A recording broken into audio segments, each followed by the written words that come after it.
आज हम बात करेंगे इजराइल की सियासत में आए बड़े उलटफेर की। प्रधानमंत्री बेंजामिन नेतन्याहू की सरकार अल्पमत में आ गई है। ऐसा कौन सा कारण था कि सास और यूनाइटेड टोरा पार्टी ने समर्थन वापस ले लिया? तो क्या बेंजामिन की सरकार अब कुछ ही दिनों की है? और धार्मिक छात्रों की मिलिट्री छूट पर विवाद क्या है? क्या यह संकट नेतन्याहू की सरकार गिराएगा? आइए इस राजनीतिक अस्थिरता और गाजा संकट के बारे में विस्तार से जानें। नमस्कार, मेरा नाम है मनीष चौरसिया और आप देख रहे हैं 24 अड्डा न्यूज। इजराइल के प्रधानमंत्री बेंजामिन नेतन्याहू की सरकार अल्पमत में आ गई है। अति रूढ़िवादी सास पार्टी ने बुधवार को सरकार से समर्थन वापस लेने का ऐलान किया है। इससे एक दिन पहले यूनाइटेड टोरा पार्टी सरकार से अलग हो गई थी। इजराइल की 120 सीटों वाली संसद सीनेट से सरकार बनाने के लिए 61 सीटें होनी चाहिए। इन दोनों पार्टियों में अलग होने से सत्तारूढ़ गठबंधन के पास सिर्फ 50 सीटें ही बची हैं। सास पार्टी ने गठबंधन छोड़ने के मुद्दे पर कहा है कि भारी मन से हमें यह स्वीकार करना पड़ रहा है कि हम सरकार का हिस्सा नहीं रह सकते। हालांकि हम इस सरकार को अस्थिर करने की कोशिश नहीं करेंगे, पर कुछ कानूनों पर गठबंधन का समर्थन भी करेंगे। वहीं आपको बता दें, विवादों की मुख्य वजह रूढ़िवादी धार्मिक छात्रों को मिलिट्री सर्विस से मिलने वाली छूट है।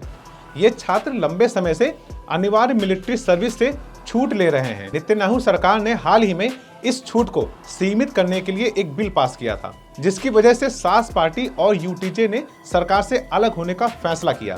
दोनों पार्टियों का कहना है कि धार्मिक छात्रों ने सेना में भर्ती होने से उनकी धार्मिक जीवन शैली को खतरा होगा। हालांकि कई अन्य यहूदी इजराइल इसे स्पेशल सुविधा भी मानते हैं और इस पर नाराजगी जताते हैं। गाजा युद्ध के दौरान यह मुद्दा गंभीर हो गया है। इस युद्ध में सैकड़ों इजराइल सैनिकों की मौत हो चुकी है, जिसकी वजह से अल्ट्रा ऑर्थोडॉक्स समुदाय पर आरोप लग रहे हैं कि वे दूसरों के लिए युद्ध में जान देने वालों के मुकाबले पीछे हट रहे हैं।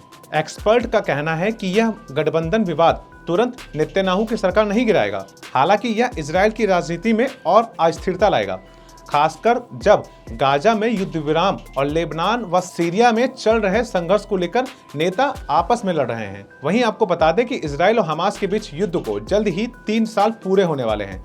अल जजीरा के मुताबिक इस युद्ध में अब तक 888 इजराइल सैनिक मारे जा चुके हैं।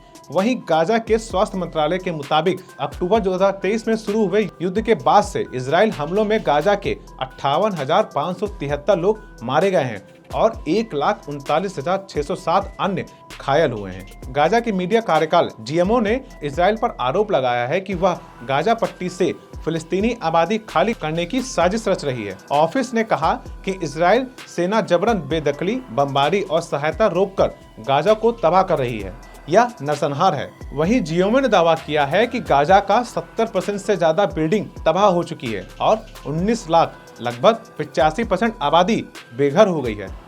खैर, अब देखते हैं कि बेंजामिन नेतन्याहू की सरकार अल्पमत के कारण खतरे में आएगी। आपको क्या लगता है और आपको यह खबर कैसे लगी? हमें कमेंट बॉक्स में जरूर बताएं। धन्यवाद।